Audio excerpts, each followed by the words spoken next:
अक्सर पेशेंट सोचते हैं कि अब दांत निकलवा लिया तो सब कुछ नॉर्मल हो गया, लेकिन असली देखभाल तो सर्जरी के बाद ही शुरू होती है। थोड़ी सी लापरवाही से आपको इन्फेक्शन, ब्लीडिंग, ड्राई सॉकेट जैसी प्रॉब्लम हो जाती है। तो आज मैं डॉक्टर रीमा आपको बताऊंगी कि दांत निकलवाने या माउथ की सर्जरी कराने के बाद आपको क्या प्रिकॉशन लेनी चाहिए, क्या खाना चाहिए, क्या नहीं खाना चाहिए। सबसे पहले 24 घंटे दांत निकलवाने के बाद बहुत इंपॉर्टेंट होते हैं। आपको स्पिट नहीं करना चाहिए, बिकॉज दांत निकलने के बाद जो ब्लड क्लॉट बनता है वही हीलिंग में हेल्प करता है, और अगर आप स्पिट और रिंस करते हैं तो वो क्लॉट डिसलॉस हो जाते हैं, और क्लॉट निकलने से आपकी हीलिंग पे अफेक्ट पड़ता है और आपका जख्म अच्छी तरह हील अप नहीं होता है। स्मोकिंग और अल्कोहल से पूरी तरह बचें। स्ट्रॉ से कोल्ड मिल्क या जूस बिल्कुल मत लीजिए। स्ट्रॉ से प्रेशर खींचने पर ब्लड क्लॉट निकल जाता है और इससे आपकी हीलिंग पे अफेक्ट पड़ता है। डॉक्टर द्वारा दिए गए गॉस पैड या कॉटन को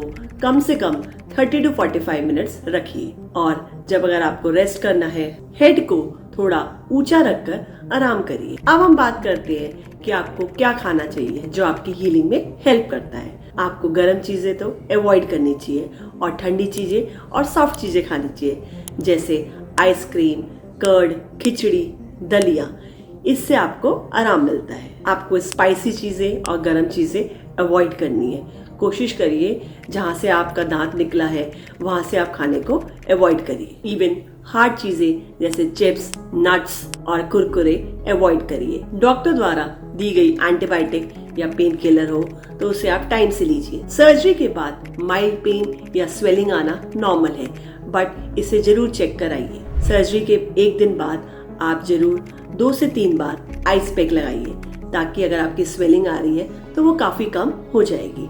और सर्जरी के दूसरे दिन आप ल्यूक वार्म सॉल्ट गार्गल्स करिए, कम से कम 3 से 4 मिनट करिए, और उसे 4 to 5-6 टाइम्स करिए।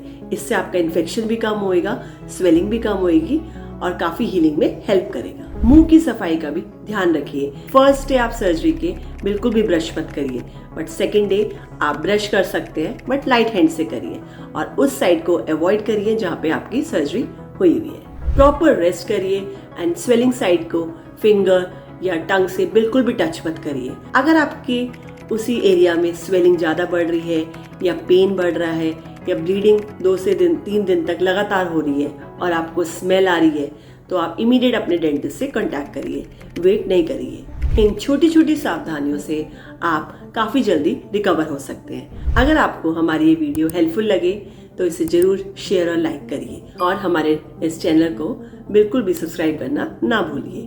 Thank you. Keep smiling and stay healthy.